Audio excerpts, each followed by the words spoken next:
Ja sam Žarko Zekić, rođen 1989. godine u Srebrenici. 2001. se opet vraćam ovamo nakon rata i izbjeglištva u Srbiji. Trenutno završavam studije matematike na Filozofskom fakultetu na Palama, Univerzitet Istočno Sarajevo i koordinator sam neformalne grupe ADOPT koja radi pri italijanskoj fondaciji Aleksandra Langer iz Bolcana. Trenutno smo još uvijek neformalna grupa s tim što je u ovoj godini planirano i samo registrovanje udruženja.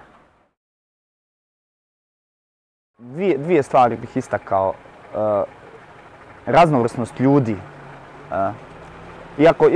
Iako nas nema puno, nas mladih ljudi u Srebrenici, rekao bih da je dijapazon interesovanja kod nas jako širok.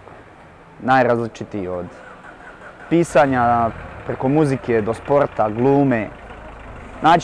Nađite predstavnike bilo čega među mladima u Srebrenici, što je čak fascinantno i za ljude koji sa strane dođu pa posjete ovaj grad iz Beograda ili ne znam ni ja, Sarajeva.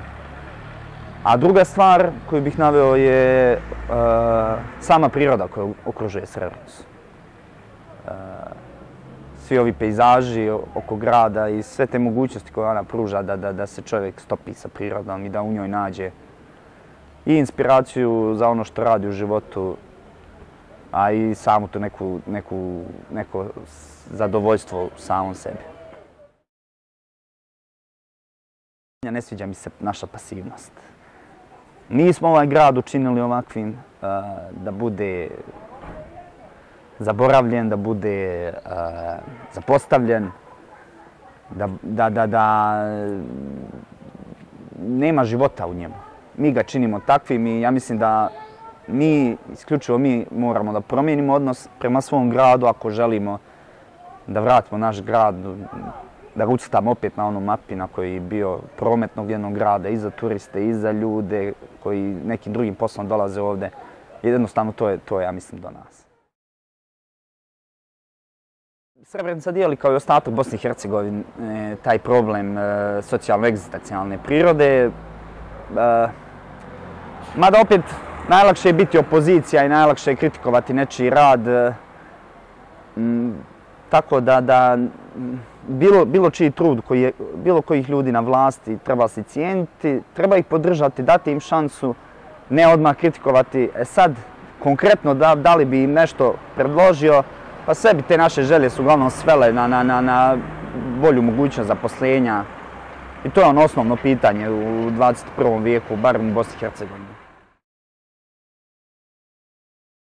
Možda zvuči malo populistički ili pa čak i radikalno, ali definitivno bih preispitao strukturu zaposlenih u javnim ustanovama, a po mjestu prebivališta. To je nešto što meni najviše smeta u ovom gradu i da eto dobijem taj jedan dan na raspolaganju. Ja mislim da bi to bila prva stvar koju bih uradio. Želim državu takvu da je svaki građanin doživljava kao svoju, a i da se u skladu sa tim ponaša. Samo bih tu citirao Damira Nikšića koji kaže da ljudi koji ne poštuju i ne podržavaju Bosnu i Hercegovinu znaju da budu patriote od 1. do 5. kad trebaju primiti platu iz njenog budžeta.